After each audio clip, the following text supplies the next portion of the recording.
Mike Radich here, and I'm now joined on the phone by mixed martial artist Jozette Cotton. Jozette, how are you? I'm good. How are you, Mike? Doing good, doing good. Thanks for asking. Jozette, you got a fight coming up September 18th at XFN 25. Currently, you're without an opponent, but that was a couple days ago when I talked to your manager. Right now, are we still without an opponent? As of so far, we're training like we have one. So right now, he is currently, yes, he's still looking for one. Okay. Now, is this normal for you? Do you usually get an offer to fight on a certain date without an opponent, and then later, after you already start training for that fight, they find you an opponent, or is this a new experience? Well, I couldn't say it's brand new. Usually I get a fight, and we have more than one opponent, just in case somebody gets hurt or something else like that happens. So as far as me not having an opponent in the date, it's fairly new. It's basically just like if we have two people that we have and they both look out and we still have to find somebody to fight. So it's fairly new, but, you know, I'm just under the circumstances that, you know, it's hard to find a fight for me. I don't know about anybody else, but for me. How does this affect your training, or are you one of those fighters where it's pretty much irrelevant who you're fighting, you just kind of focus on what you're going to do in the fight? Does not having an opponent at this stage of the training camp, does it affect you at all? Not at all, Mike. You said it correctly. My words verbatim. It doesn't matter. We're ready. Now, I know pretty much everything there is to know about women's MMA, but I checked your Twitter, and I saw you having like a Twitter battle with someone named Nicole McHugh, and that's a name I've never heard. So who exactly is that? Because I thought that maybe this was your opponent for September 18th. Who exactly is that? Mike, I don't know, Mike. Mike, to be honest, I was tweeted in the same tweet as her, so I went to go look her up, and like my name, my little profile says, you know, I'm a 6-0 professional, and everybody would know my name, and hers is basically she can knock out anyone, so they tagged me in the post, so I was just like, oh, okay, well, with that mentality, you kind of like me, right? You ready to fight whenever, however, so let's get it popping. I know you got to fight, so when you get done with her, I hope you're ready, and we can make something happen so that me and you can fight. So no, I don't know who she is or where she's from, but all I do know is that she has the knockout queen on her little thing, KO, and I want to be knocked out by her. Is there like a deadline for them finding you an opponent, whether it's on the promotion side, like, hey, you know, give us, you know, 7 to 10 days before the fight and we'll find you somebody, or is there a deadline on you and your team's side of things for getting you a fight on September 18th, or are you down for whatever? If they come at the weigh-in, hey, we found somebody for you, you'll fight them? At weigh-ins, as far as that's concerned, Mike, the day of the fight, if they get a girl in there and we ready to go, I'm just trying to put on the show, Mike. I'm just trying to let everybody in the world know my name, who I am, what I'm about, and my values. I just want to put on a fight for the world and for everybody to see that there's nobody that can touch her. So it doesn't matter who they bring, a day or 10 days. I've gotten fight on two weeks notices.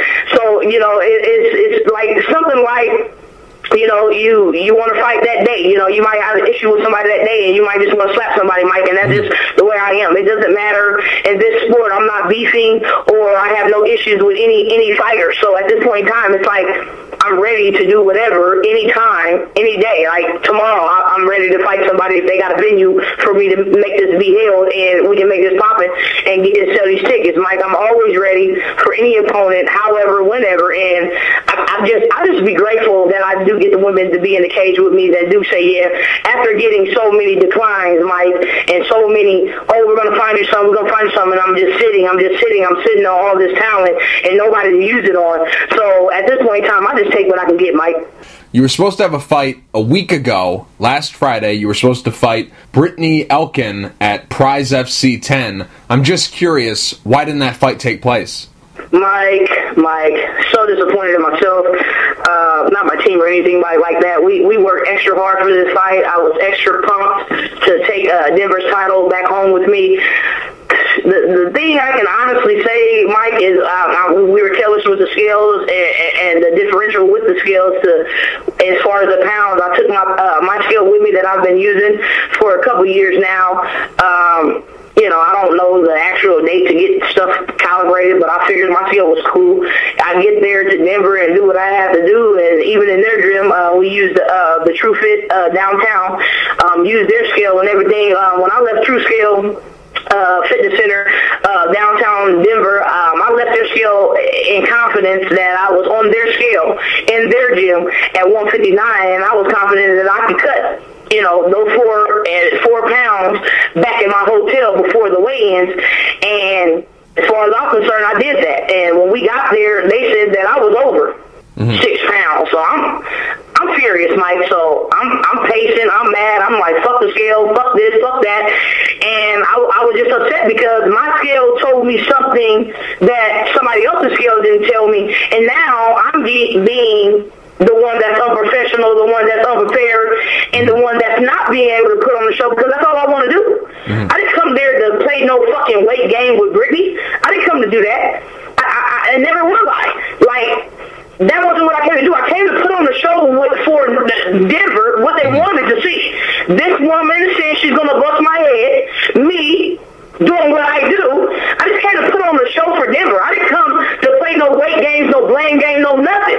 She could have took my whole fucking purse and my winnings. All I wanted to do for a PFC, because they got me a fighter, was to go and do my job, and that was to whoop her ass. But no, I couldn't do that because Brittany never intended ever at all to fight me at all. Her intention was to say, hey, I hope she's overweight because I ain't taking it at all. I'm going to use my sponsors and all their money, and then I'm going to take this show-up money and go and invest it into somebody that I think I can whoop. Because this one right here, I know I can't whoop. And so she went home with that. Shit, that's what happened, Mike. So it was Brittany Elkins' camp that turned down this fight, because some people were saying that Prize FC pulled the plug on this fight because you failed to make weight, but it was actually Brittany's camp who said they didn't want to fight you? Yes, sir. Yes, sir. They offered her double on purse. They offered that woman $3,000 to fight the number one headbuster, the one she said she was going to make undefeated, the one she said she was can't wait to bust her head. Her, Brittany, all these words on the promotion. And then she, as a grown woman, looked at her coach and said, what are we going to do? And then the coach said, let's just pull out and make this money and let's go spend it because we don't want to put on no show. We never intended to put on the show. Right now, you're probably the top pound-for-pound fighter not signed by a major organization, and you're for sure the top pound-for-pound fighter not signed to a major organization from the Midwest. But there's still this weight issue that people can't get over. You know, you missed weight against Holly Lawson, and then this fight, you came in heavy again. People can't get over that. I'm just curious, why is that? Because I checked your Twitter, and I've seen some social media stuff, and that's the number one thing that keeps getting brought up. No one's ever talking about how you're 6-0 with 3 stoppages in your career. No one's ever talking about that, but everyone keeps bringing up this weight. Why do you think people can't? They gotta have a reason to hate somebody that's so good. Mike, when I was 4-0, 5-0, and Mike, at that point in time, making weight, fighting opponents 10 pounds over me, Mike. They don't go back and do that because guess what? I was nobody then, right? Right, Mike? So now I got a name for myself, Mike. Now I'm rushing through the competition, Mike. Now they like, we gotta pick at her on something. Something can't be right with what she's doing. But y'all can't do, Mike, they can't pick at me in nothing because I know what I am, I know what I'm capable of. So they want to say, Jozette can't make weight, Mike. I made 150, Mike. My third professional fight was 150, Mike, before my shoulder injury, before any excuses I can make about the Holly Larson that anybody wouldn't have took up and being in the big show at Bellator. Mike, I'm going to tell you, they had nothing to say when Jozette was making weight and whooping ass, Mike. They didn't have nothing to say. But when I was whooping ass in that one fight I came in and missed weight, then all of a sudden that was the reason why I whooped all that ass before. But Mike, they can't tell me nothing. I know what it is, Mike. I know what I got to do. So at the end of the day, they can make any excuse that they want to. Any woman can make any excuse that they want to why they won't fight me. But at the end of the day, Mike, it ain't the weight, it's the skill, Mike. Because if I would have been in there at 150, at 155 on the dot, Mike, Brittany Elkins, probably 2 fights in there would have acted like she tripped on the mat or something and would have been down or maybe gave her a neck or maybe her coach would have thrown the towel if I was actually 155. But at the end of the day, they didn't come to fight me. I've only seen 3 or 4 opponents until I start wrecking my opponents that they start saying, oh, we can't. They haven't haven't even gotten a fight for me, Mike, and now Jozette missed weight on Holly Larson, and she's about to be in a big show. Let's call out Josie, or let's point out Josie and say we want to fight her, because we really don't, and let's make this money real quick so we can train for our next session, and then we'll make her have a bad name or whatever. But, I mean, they can say what they want to. I'm still undefeated. They can do what they want to do. I've made weight 4 times, and this one I don't even count, because at the end of the day, you didn't even want to fight, so I'm not even going to go with missing weight, because my scale told me something different. Holly Larson, that's a whole different story. And if they want to go with that one, Mike, according to the world, I was 16 pounds over, Mike. So what makes Brittany think that she's so good that she won't take a fight that was 7 pounds over or 6 pounds over, whatever the world is saying? Which, come on, Holly Larson, that's her debut. Holly Larson debuted, and according to the world, I was 16 pounds over her, which wasn't true. But that's all you heard. That's all y'all heard in the MMA media, because they don't go and tell y'all every detail, because y'all don't put no money in the organizations.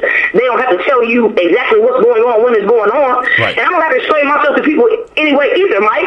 It is what it is. Holly fought me, regardless of the weight, Mike, it's all going to be the same. Nobody's going to beat me, whether they're 20 pounds over me, 50 pounds over me, they are male or female. Nobody's going to defeat me, ever, Mike, ever.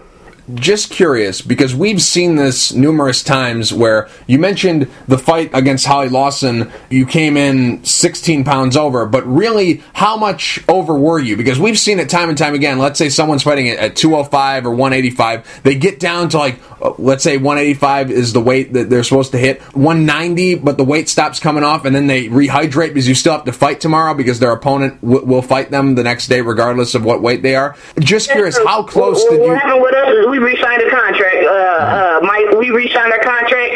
I was sitting on the couch at 194. They asked me if I wanted to go into Bellator as a Mid-American Center on SpikeTV.com. I said, yeah. And Mike, you can calculate how many pounds I had to lose. So I'm thinking, I'm going to do it. I don't care how many pounds I got to lose. I'll kill myself for this opportunity. So with me trying to kill myself for that opportunity, and Bellator, and they're calling me like, dude, how much you weigh? How much you weigh? And I'm like, I weigh this. They're like, okay, well, what are we going to do? They, on their end, said, you know what, we're going to re-sign this contract to 65 instead of 55. Then, Mike, I was 2 pounds over.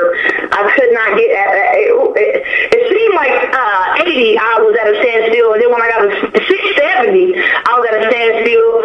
And then he was just like, you know what, just get to 165 as close as you can. I said, cool. I got to 157. They fined me to 20%. I gave up Larson 20% of my purse. And like a real fighter, she said, shit, I'm going to take the money and I'm going to try to beat you up. And that's what she did. She tried. She took my money. And that was it. You know, we fought because we're fighters. We came to put on a show. People brought our name up. We bought tickets. We sold tickets.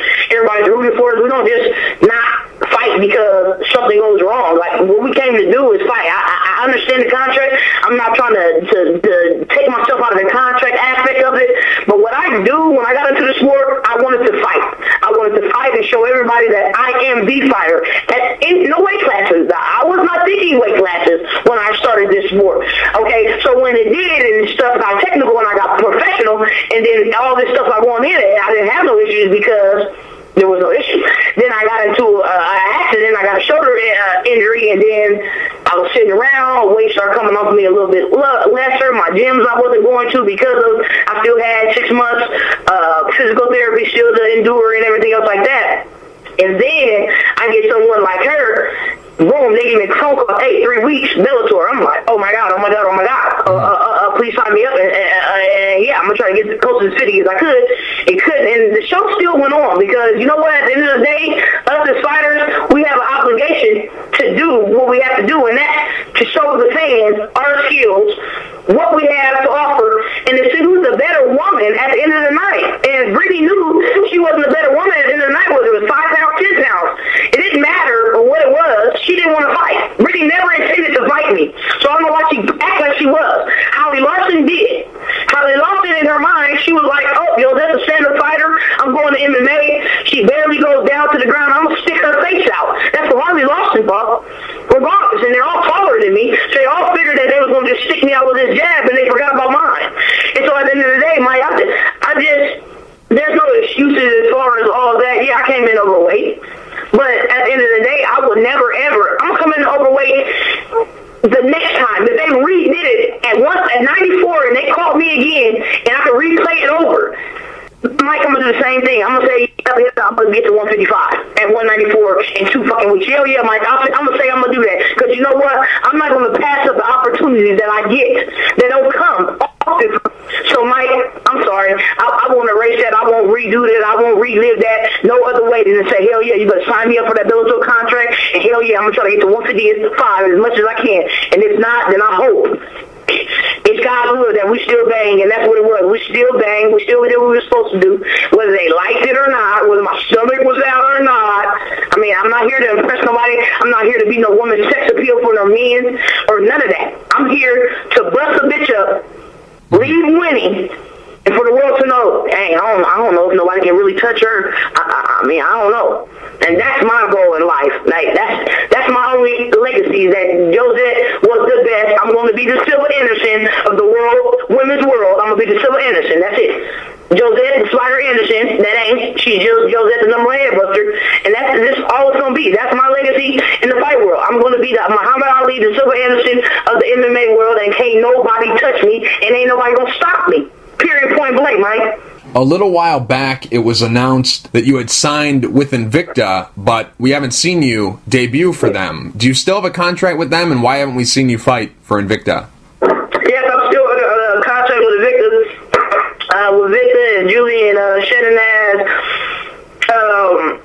basically relayed to me is, you know, with everything that they got going on positive for the women and the things that they're doing for the women, they just don't want me to come in and make them look bad, and that's understandable. They build a name for themselves, that's their organization, and what they won't do is get any half-assers in there. They sign me as the person that they knew I was. I made weight, I did everything I was supposed to do. So when this happened, and then the Bellator happened, you know, they put it to me straight, like, you know, you're not going to make our organization look bad. You're going to come in here overweight, because other than that, we're going to scratch the fights. If you're not in here on weight on that, then there won't be a fight. And I can't blame them or do nothing to that. You know, those are my bosses. So I'm like, boss, okay, if I'm not coming into work with my proper attire on, then I can't work that day. So I don't blame them or say anything about that, but except that I need to get my shit together according to them.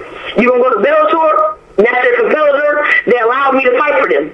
So they said, okay, you went to our competitor, and you fought for them, you was overweight. Okay, I allowed you to do that. We gave you permission, you went in there overweight. Okay, before you fight for us, on UFC Fight Pass, you need to make sure you're on weight. So I can't blame them for that, but yeah, I'm still on the contract with them, and everything that I do, I have to get permission from them, because they're still watching me. Those are my bosses. They want to make sure that I get to where I'm going without making them look bad, because they're the ones that's predominantly probably going to get me there, if that's the case, if not Bellator or anything else that I do get me there. But those are my bosses, so I'm not going to go in there and you're going to put some uniform on and say Invicta on the collar, and then I go in there and act a fool, and then it makes Invicta look bad. So they want to just make sure that I'm on weight, so that they're not the people that's condoning overweight fighters and are still allowing stuff like this to happen when we're professional. We got things to do. This is our job, to be on weight, to kick ass, and do all of that thing. So I don't blame them, but yeah, I'm still on the contract, Mike. What's the ideal weight class for you? Is it 155? Is it 145? I know your manager, when I talked to him, he said the ultimate goal, you know, in a perfect world would be to get you down to 135, because you know, if you want to be the Muhammad Ali of women's MMA, you gotta take out the bigger names in the sport, and right now all the bigger names in women's MMA are down at 135. In a perfect world, what's the ideal weight class for you? In a perfect world, I say 135 to 175. A perfect world means there is no male, no female. In a perfect world, UFC, Dana White has weight classes like Demetrius Johnson at 125. Excuse me, they stopped there.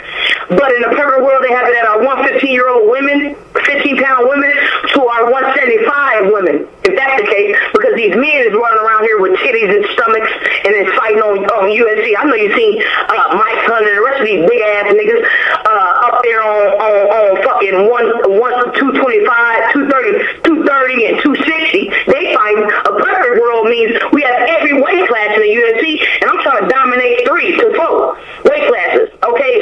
she has a chance that held 2 weight classes with the belt, I want to hold 135, 145, 155, 165, 175. That's what I want to do, Mike. In a perfect world, I would whoop any woman in any weight class except under 135, because I ain't going that far. But now let's rephrase the question. In the current world we're living in, what's the perfect weight class for you? The perfect weight class for me will be Cyborg 145 to 155. When you see Faith Van Duyn and Charmaine Tweet, and you see all these women who are in that weight class going against Cyborg and they're losing in under a minute, how does that make you feel? Mike, it's ridiculous, Mike. Cyborg knows who I am. I just shout out Cyborg. I love the fuck out of Cyborg. No, she needs an opponent. Cyborg, I need an opponent. Don't let my 3 unanimous decisions come to I need an opponent. I allowed them to be in there for 3 rounds. Chris know like I know. You know, okay, that little girl, she beat for the steroids and all that. What's the girl off the movie? Gina Carano. Thank you, sir. Gina Carano, okay, went in there and did her thing, and your ass was on steroids, okay? So that let me know right there, Chris, you felt some type of way about Gina, that you thought your ass needed to be on some steroids, okay?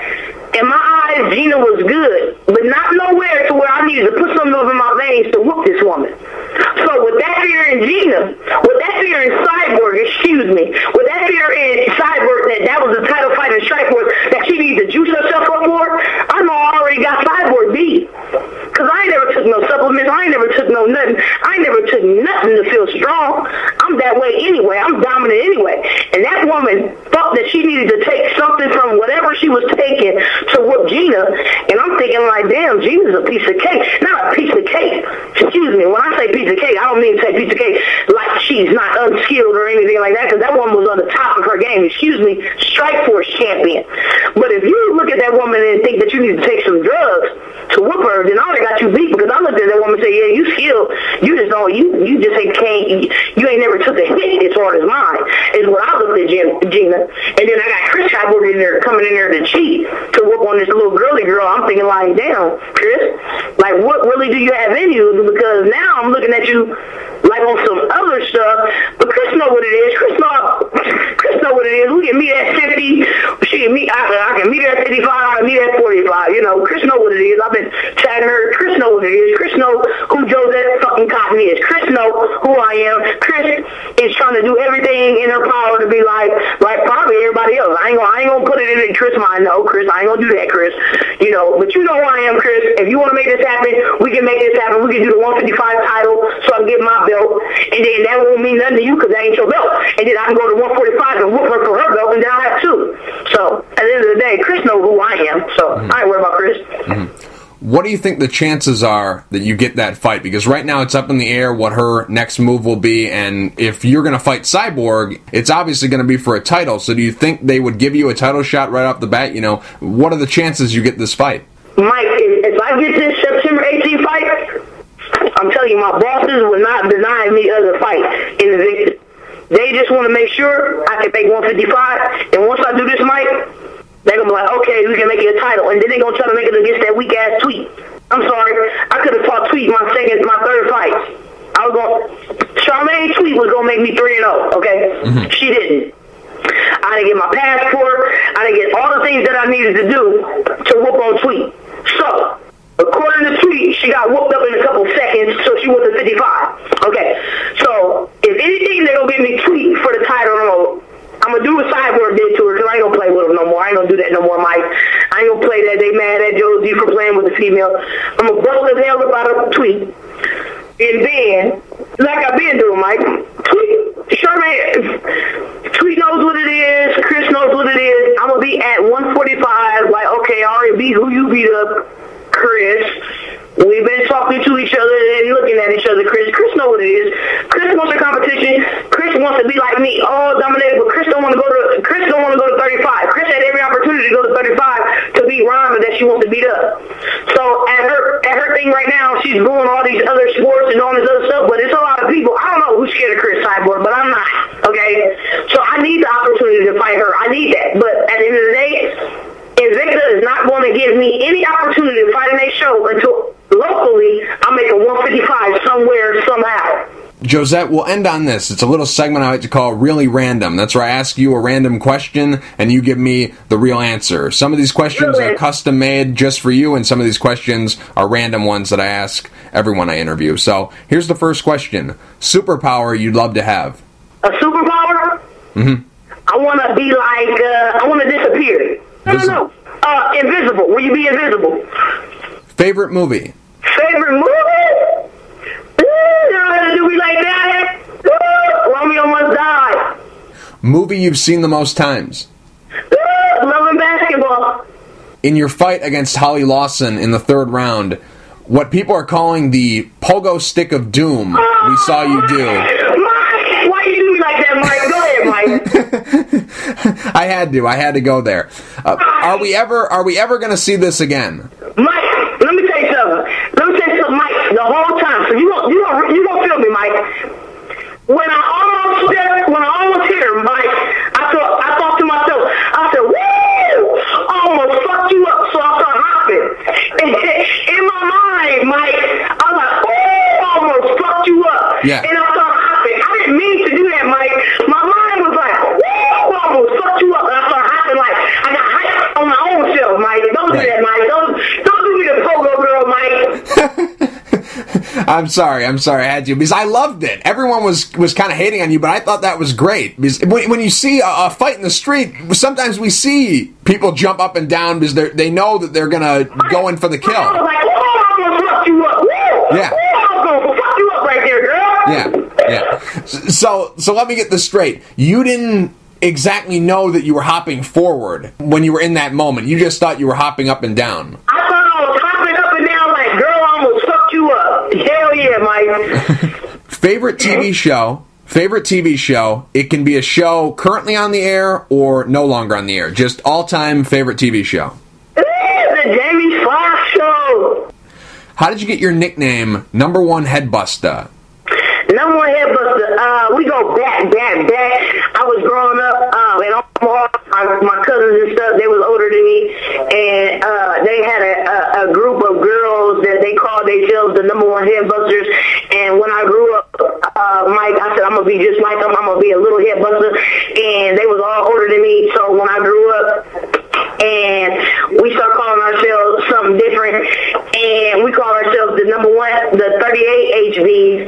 And then me and my cousin, when the MMA and everything started getting live with the women, me and my cousin that basically was in a group, I told her, I said, you know, I'm about to do MMA and this and that. I called my big cousin, because my other cousin had died, and I said, cuz, you know, I said I really want to make my name either the Number One Headbuster or the Art of Illusion. And she was like, yeah, you know, I like the Art of Illusion. I was like, you know, because the Art of Illusion, motherfucker don't know what you're going to do. They think you're going to do this and you're going to do that. And I kind of was hyped on the Art of Illusion, like, I make a motherfucker think something else.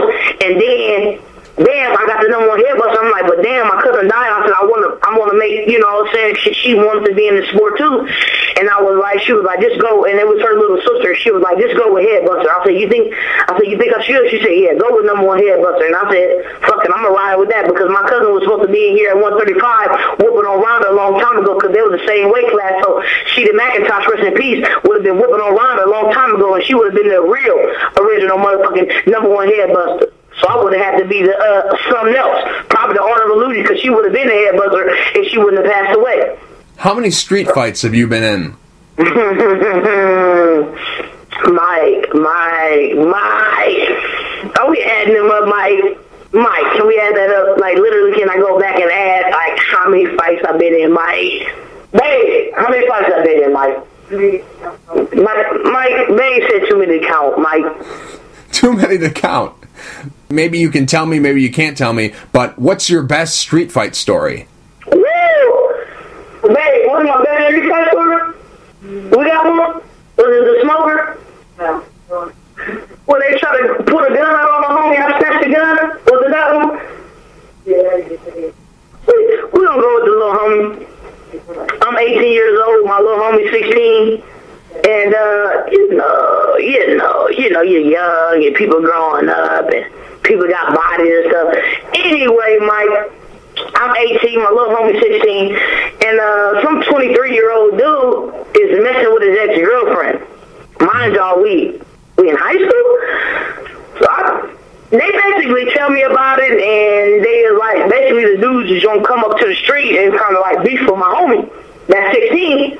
So I'm thinking to myself, well, we'll see what the hell's gonna happen when they come up here. So they come up here, and he's like, oh yeah, we'll do talking all this stuff to my little homie. And I said, what's up, dog? What y'all need? You know, what's going on?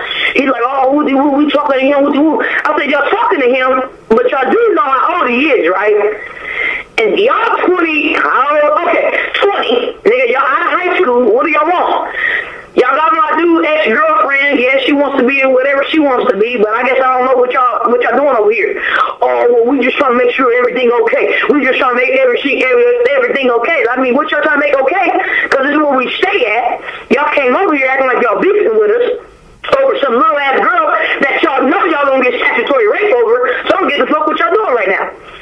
So he's like, oh, shut up, little girl. Ain't nobody talking to you, whatever. So mind you, we all outside the car, Mike. We all chilling in the house, doing what we do. We all listen to our music outside our cars. So the old dudes, they roll by, they park their car, Mike. So my homie, the little 16-year-old, seen him the whole time. So the old dude came out the car like, what's up? So my homie just stopped. Boom. Hit him in the mouth. Boom. He fell on the ground. I'm jumping up and down like the pogo stick, Mike. Get him. Trying to pump the little homie up. Fuck him up. So he fighting him. So the dude, this whole time, y'all, Mike, the whole time, Mike, he was trying to tell him he was Golden Gloves. He was a Golden Gloves champion somewhere. Okay, cool. So next thing I know, my little homie 16 just started giving it to him. He acting like he getting out the way of some punch, and my little homie, give it to him again. I'm like, hell yeah, fuck him up. Then his homie comes through like, oh, I need to back up. I said, dude, you better back up, homie. You better back up. So like, whatever. Mike, in the midst of all the fighting going on, I see this motherfucker about to pull a gun out of his pocket. So I look. I don't know what everybody else, what the fuck they looking at, Mike, but I see some shiny shit in his pocket. So I run up over there, Mike. I snatch the gun out that nigga again, put it in my pocket, Mike. He goes, you look up. I was trying to put it in my pocket. It was falling out. I said, oh, your gun was falling out, homie? That you was about to put it back in your pocket in the middle of a fight? I'm going to tell you something like this. Hey, if I was fighting, I wouldn't be trying to pick up a gun up and put it in my pocket, homie. I would be beating the motherfucker up that was trying to fight me. So this motherfucker called 911, talking about some, hey, they got my gun, it's registered. Okay, they come. 911 come. He like, that bitch got it. That bitch right there got it. I got his shit right here on my waistline, Mike. But guess what, Mike? He ain't gonna get it. So he go, oh, where's my shit? I said, I don't know where your shit at. He's like, oh. So the cops go, we know you got it. Got right. What? You got the stuff. I said, I ain't got no gun. I don't have no guns. We don't carry guns. We don't do none of that. Lady always said, man, you know, you got anything? I said, man, I don't have anything. This man dropped his gun. I don't know what he was trying to do, how he was trying to do it. I said, I don't know what. I haven't seen a gun in my life. She said, are you serious? I said, I haven't seen a gun in my life, man. All right, cool. So they leave, they boom, boom, bam. So the other guy goes, oh, you know what? You talking all that shit, little girl? I said, yeah, I'm talking all that shit, what? Grown man, y'all grown-ass men on our block. I'm talking about that shit, what? He's talking all that shit. Ain't nobody shut you up yet. I said, no, nobody shut me up. I said, you want to be the first one to shut me the fuck up? So I'm looking at me. He started walking off. I said, okay, bye, see you later. Get the fuck out of here with your old asses. So people like, oh, okay, we don't got no gun, I said, I don't know what the fuck, he don't want to put out a gun, I don't know where the fuck this stupid ass nigga gun at. So he leaves, they like, okay, get this nigga, he leaves, whatever, we all cool. So know, the old ass 23-year-old get his ass whooped by my 6-year-old homie. We sitting there like, what the fuck? Looking at all the rest of the homies like, nigga, y'all gonna see this motherfucker pull out my gun, everybody around this motherfucker acting like it's a fucking fight, and this motherfucker fucking pulling out guns and anybody coming to the rescue. Oh, we glad you're here, Joe. We didn't know you. We didn't see shit. Y'all just so hyped about the fight. Nigga, I'm on detail. I'm a detail-oriented motherfucker. When I see some shit going on, I see somebody reaching for their pocket. I didn't know what was going on. Nigga, are you trying to shoot my homie? I just want to know right now, are you trying to shoot my homie? I was never trying to shoot your homie. I was trying to get the gun out of my pocket because it was about to fall. Okay, let it fall, homie. But just know that you didn't pull it.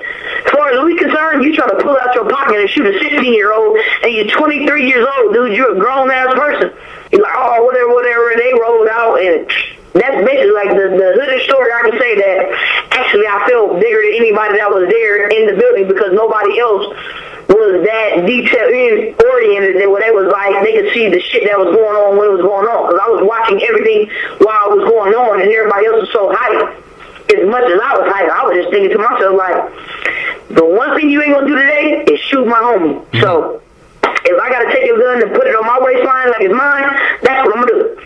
So, anything after that, y'all gonna have to roll whatever y'all gonna roll with because you're gonna have to buy a new whatever piece, new this, new that. You're not gonna shoot a 16-year-old boy over his 16-year-old girlfriend because you're a fucking pedophile and you can't wait for her to be 18 and you want to hump her now and act like you're her protection. It ain't gonna happen. You're gonna have to fuck us all up. Mm-hmm. Wow, that's a crazy story, and it's very impressive that you're that observant because, you know, when stuff's going down, there's not a lot of people who'd be looking around and seeing what could happen next. So that's very impressive that you're that observant, that you would know to look over and see this guy potentially trying to kill your friend. So that's very impressive. I'm very impressed by that story, and very, very good detail. Who are you closer with, Houston Alexander or Brian Houston? Oh my God, you're gonna do that to me right now, Mike? Sorry. Okay. Oh my God, Mike, don't say sorry because you're not fucking sorry. You're ready for your answer to be question. Mike! Okay. Closer how, Mike? Now, Mike. Closer as you talk to them more often, you hang out with them away from fighting, that way. Okay, Mike. There you go, Mike. Houston Alexander, Mike. Houston Alexander is my quarterman, and I've been looking up to Houston since the day he's debuted, and going in between gyms and my financial ability being to zero, going in and out of jail, one of the things that I was carrying that year, and no income, and still trying to do what I do, what I love. You know, I was trying to find everything I can do that I could do for free besides the things I was doing for free. Going to see the boxing club for free, doing the things I could do for free, my personal masters that was willing to work with me for free. And then after that, it was like 3 or 4 times before Houston was like, you know, you need help, you can ask me. And at this point in time, I was getting ready for a fight, and I was just like, you know what, I wanted Houston's help. So I called Houston, and I hit Houston up, and I said, what's up? You know, he was already going through his fight with Bellator and stuff like that, so I couldn't get much time. I didn't get much response. He wasn't on Facebook and stuff like that, and that was the only time I could reach him. And then after that, he got done with his fight. We got into touch, and it was like music to our ears after that. Like, we were like white on rice. Like, I need him. He's there.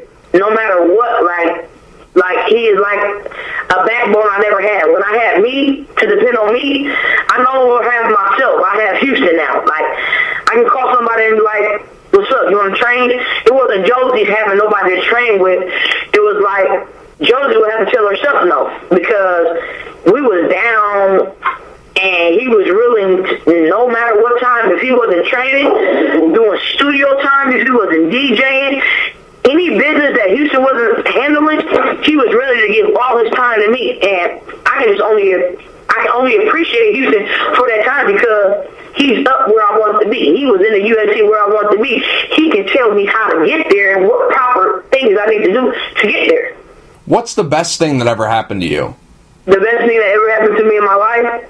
I would say the best thing that ever happened to me in my life is the foster parents that acted like they were taking care of my autistic autistic brother and left him a year ago here in Omaha, Nebraska, and allowed me to pick up the slack where they so-called left off because they could no longer handle it. And since then, that man right there, that adventure right there allowed me to be more patient than I have been. So it would be the fact where my foster parents left my little brother because they couldn't take care of him no more, and the responsibility was all on me. So yeah, I take care of a 23-year-old autistic, mentally impaired younger brother of mine. Obviously, you train for your fighting. Are you just still full-time taking care of your brother, or are you back working? Because I know you stopped working a regular job to take care of your brother and do your training. Are you still taking care of your brother during the day and then at night training, or are you working another job? Yes, I'm still taking care of my brother during the day on certain circumstances to my girl. She does it too. My girl, she does that for a living, so she actually get paid for that, amongst other things she get paid for. So when I don't have Dimitri, or the guardian of Dimitri doesn't have him, then my girl does that. And then, yeah, I train.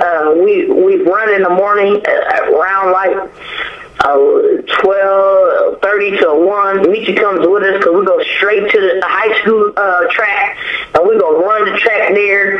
And then all night life is all me and the crew with no Dimitri. And my girl has Michi from whenever she has him on a daily, and she takes care of him too. So I don't have it all on my own, but when it came to was he going to be somewhere, I stepped up to the plate, and we all, other than that, kind of shared the responsibility equal. So I can't just put it on myself and act like I'm doing it all on my own, because I am taking care of them on my own, but we're also actually taking those equally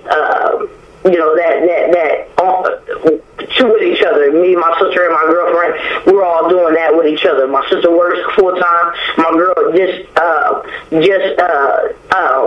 done with the job that she was doing and starting her new job and doing what she's doing with him. And I've been doing what I've been doing, trying to train and try not to look like a bad felon and go to school and get my associates and just take care of the people that I love. And that's what I've been doing. So I can't put the pressure all on my own. I got two other people, my twin sister and my girlfriend. We all doing it together. So yeah, Dimitri is well taken care of amongst the three of us. Nice. Good to hear. Jozette, just a couple more questions. I know this has been a very long interview, and I really appreciate you being so generous with your time, but just a few more questions. What's your pet peeve? Stupid questions, stupid answers, answer any question. Mike, you got questions that I might want to answer, but it seems like the people that be around me, they ask me questions they know. Or a question I know that they should know. I don't fucking know. Google it. My thing is a stupid question. I don't know. Stupid stuff. Bob irritates me. And when I want to go, Bob, sorry, I don't know where the fuck I got Bob from. Mike, when I want to go and I want to do what I do, Mike, I don't need no, I just want to go. My girlfriend, she takes 2 hours to do everything. She's beautiful. I love her. Well, baby, you're beautiful anyway.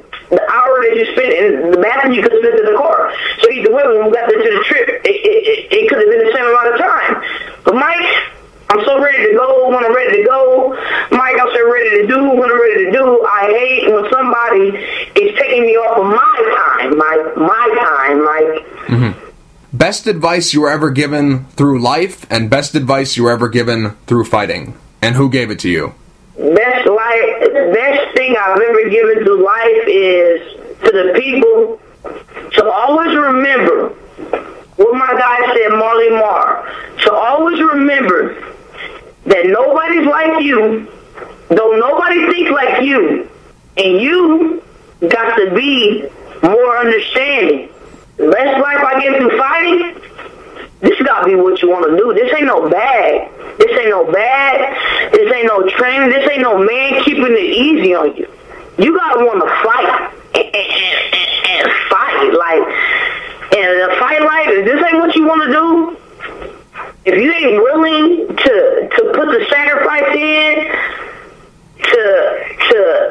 it's so many circumstances that come with the fight life and everything else that goes with it. Like, if you're not really ready for the ridicule and the people that's against you, the people that's with you, and to even it all out, I don't know what to tell you, but the only thing you gotta do for it in this fight life is give a fuck about yourself. Fuck what everybody else thinks.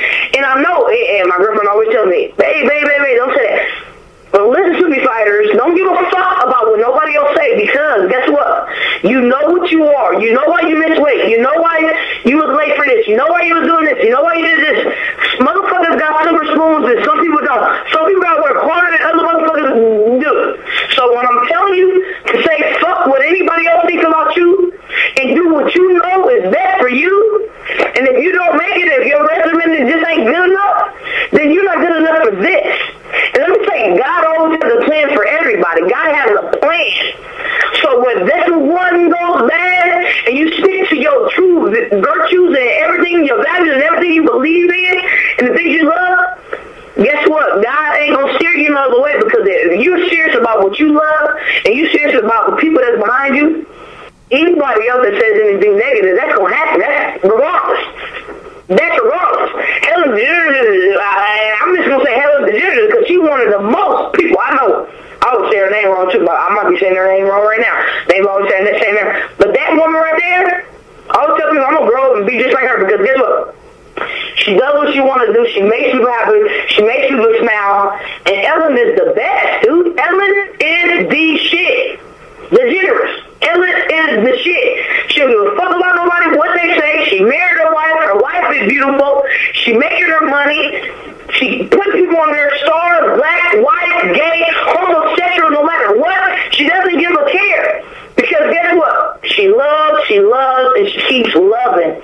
And she keeps loving and expressing love, and that allows other people to love. So at the end of the day, I'm going to tell everybody, just love, love, love, love. Leave that hate for the next motherfucker.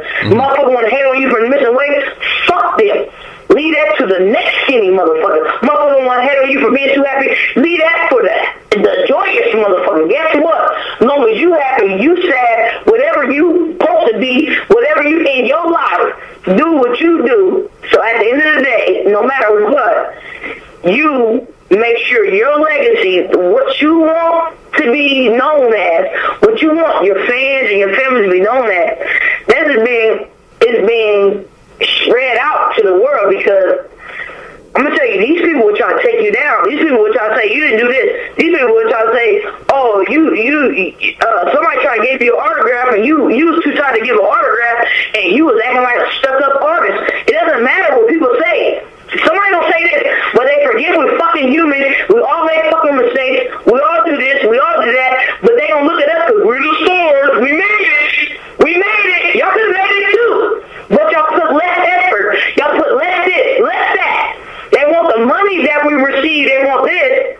They don't want the back talk. They don't want the, oh, look at them in the VMA. They don't want this, oh, whatever that one little cartel is that they got. Everybody pretty much got on their phone. It doesn't matter, because at the end of the day, the people beside you, the Lord is with you. The people that love you always got your back, and your head is held high. And the only person that you seek approval from is the Lord Jesus Christ. Because this world will fuck you up. I'm going to tell you now, this world will fuck you up. It will. As people, as humans, it will. But if you think in your mind that it's one person, it's not one person. I mean that by saying it's one person that can get you there, that other people might, but we all need somebody here on earth. Then you won't have to worry about nobody else hating on you, because you know you got your followers, you know you got your people, because every day, like, man, the Holly Larson, and even the Brittany Elkins, they can say whatever they want to say to me, but I looked in that woman's eyes, and I knew that woman never intended to fight me at all. I knew that as much as I tried and I tried to find an opponent, that doesn't mean I can fucking find an opponent. When I was fucking on the way, Mike, I was on the way. No matter how excuses, they were running, Mike. But I ain't gonna be mad at him for being scared. You better fucking be scared. Because when you're in the ring with me, motherfucker, the only motherfucker in there with me is the motherfucking referee. That's the only person that's gonna motherfucking, I hope that you and the referee gets a good understanding, and you let him know that when I give you certain odds, I need to be out of that ring with Jozette. Because other than that, I don't got to tell the referee nothing. He going to know what it is when I'm in there with you, while I'm in there with you. So, at the end of the day, I just want to thank the Lord Jesus Christ that made everything possible. Everything in this world. People that fight me, the people that fight other women, like y'all, like Dana White said, y'all lucky there's 2 weight classes in there right now. Because as far as I'm concerned, I'm a minority. I'm thinking like, why the hell we ain't got more than 3 classes? More than 2, more than 3, more than 4. Why the fuck all these people up in the UFC and they can do what they want? They fat and skilled. They bitch and skilled. They that and skilled. What about the women? We can't be a little thicker and skilled, have a little more titties and skilled, have this and skilled. But I can only be blessed with what I'm done with, and I can only say, you know what? The fact that Dana White let anybody into it, because according to Dana White, he said, well, no women will be in the UFC. He made 135, Ronda Rousey. He made 115. So at the end of the day, Dana White coming around somehow. At the end of the day, I just need him to come around so I can whoop 155. I can whoop the fuck out of Cyborg at 145. And everything after that, he can just start saying, hey, there's more women to fight. Because at the end of the day, people are mad about the weight class that we got, but there's not a lot of women here. So I can't even complain about the people that we don't get to see, because guess what? There's not that many women in this weight class, so why would Dana White make a weight class when there ain't no women trying to fight? And nobody trying to tell them, nobody trying to fight you. What are we going to do? What's your hidden talent? My hidden talent? I know how to play the saxophone. Time period you'd like to go back and visit, and why?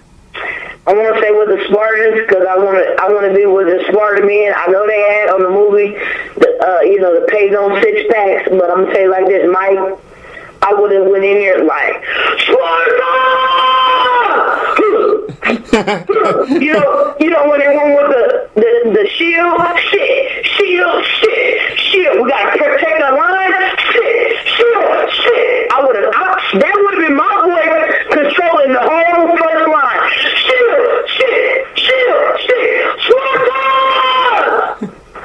Pardon. My bad. That's great. My girl's mad at me right now, Mike. She's like, I'm dragging it out. That's great. Mike, my girl said I'm dragging out the interview. No, it's great. It's great. I could talk to you all day. All day I could talk to you. He said it's great. Shit, I bet he's gonna have it. What did she say? She said, I bet he did. He said he's going to have to. You got to be nice to her, I understand. No, come back. Mike want to talk to you. He said, what did you say? No, Mike said, what did you say? I got a few more questions. I said, no, Mike said, what you said? Be nice to you to get an interview, okay? Oh, according to my babe, she said, you got to be nice to me, Mike, because I'm answering your questions. Yeah, babe, like, get off the phone. You talking too ghetto. They think I'm ghetto. They been telling me time and time again, Mike, I'm going to tell you about my girlfriend. She said I'm too ghetto. What you think, Mike? I don't know. You're putting me on the spot here, but hey, you're in the fight game. Thank you, baby. Look, we put Mike on the spot. Hold on. Mike, am I too ghetto? Tell me the truth. Mike, tell me the truth. Hey, this is the fight game. You can be whoever you want to be. Hey, babe, he said it's the fight game. We can be whoever we want to be, babe. Babe. Look, babe, she's trying to get you, Mike. Babe was trying to get you, Mike. Look, she in there trying to get some more questions for you, Mike. She's trying to put you on the goddamn interview, Mike. Yeah. No, don't try to talk tough to Mike and then run in the bathroom, Mike. It's okay. But hey, this is the fight game. You know, there's no such thing as, being nice to people, politically correct. There's none of that. This is the fight game. We're not baking cookies. We're not, it's not a...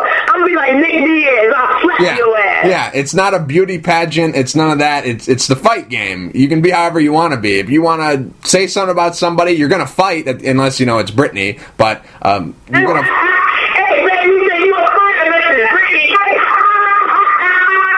Stop it, Brittany. That's hilarious. Just a couple more questions, Jozette. Seriously this time, just a couple more questions before I let you go. Number one thing on your bucket list. Wow, on my bucket list? Ooh, the things I want to do. Ooh, My bucket list, Mike. Bucket list. That's all the things I wanted to do, Mike. You know what, Mike? This was not on my bucket list, Mike. Ooh, damn. Bucket list. Where are you going to travel?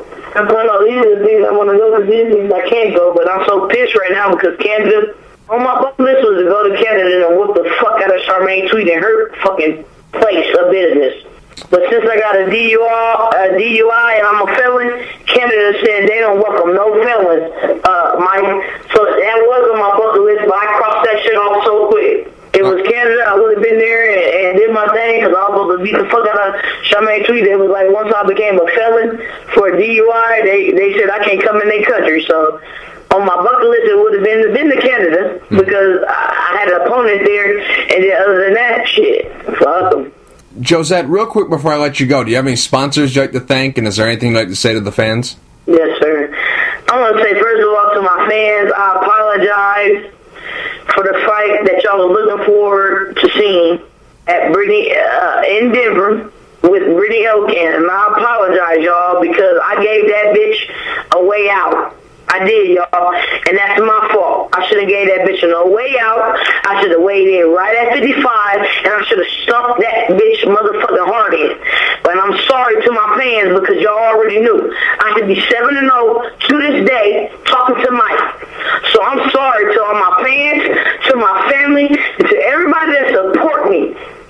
Secondly, I want to say to the sponsors that help me out, man. When I say sponsors, they say sponsors to a different level. Somebody that does something for you or do whatever. I want to thank C-Dub Boxing Club that sponsored me because they free. They got these hands together that jab that the MMA see and they love so much. I want to thank Midge Minor for that because Midge, he got this on the pop. Second, go on there, boy. Secondly, I want to thank my real sponsor. I want to thank GNC. And I'm going to tell you like this. Without Nathan, Matt, doing what he done for me and Ben doing what he does for me, I wouldn't have no supplemental sponsor. So, Nathan, I want to tell you thank you. And you always supported me from each fight. I want to thank Cage Combat Wear for all my T-shirts. Always supporting me regardless of anything. Disorderly conduct, you already know. They knew I love that label, Mike. They know I love that label. But disorderly conduct, y'all know I met y'all a long way. Y'all always been in my corner. Y'all always been giving me fights. Y'all always been doing what y'all do. I want to say DC management is at the top of everything that they do. I want to thank Reed because Reed is the matchmaker that I met in Oklahoma when Houston fought at the Legends, and we ain't stopped talking. I got hit that man number a week. My girlfriend got mad, was like, why y'all talking so much? So I'm going to put it like that. It's self-explanatory. I'm going to thank Reed for making this all happen to pop off. If anything pops off in September, I want to thank Nakia Johnson, Johnson Cotton, Brittany Weston, sorry, did I say Weston? Brittany Hollingsworth, I'm sorry, messed up, for always being there for me no matter what.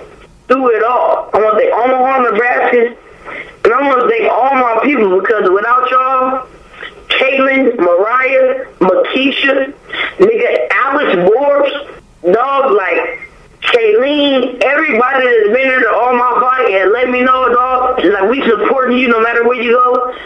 My corner man, L. Boone, Corey Goes So Hard, Sherman Smith, Houston Alexander, Ron the Servant. If y'all don't know, this will make me who I am today. And I'm going to tell y'all, even after that, the Lord Jesus Christ made this all possible for all of us to be here, for us to talk to Mike and everything, because you remember, y'all, the haters, right? Right. Why would we be talking to Mike? We got so many haters. Right. So I just want to be thankful for everything and everybody that happened right now. And I just want to thank everybody right now because what I saw, there'd be nothing right now. We just sitting over there beating up on according to them, nobody. We ain't doing nothing. So I just want to thank everybody out here that's always supported me, that's always been out for me, that's loved me in this state or not this state.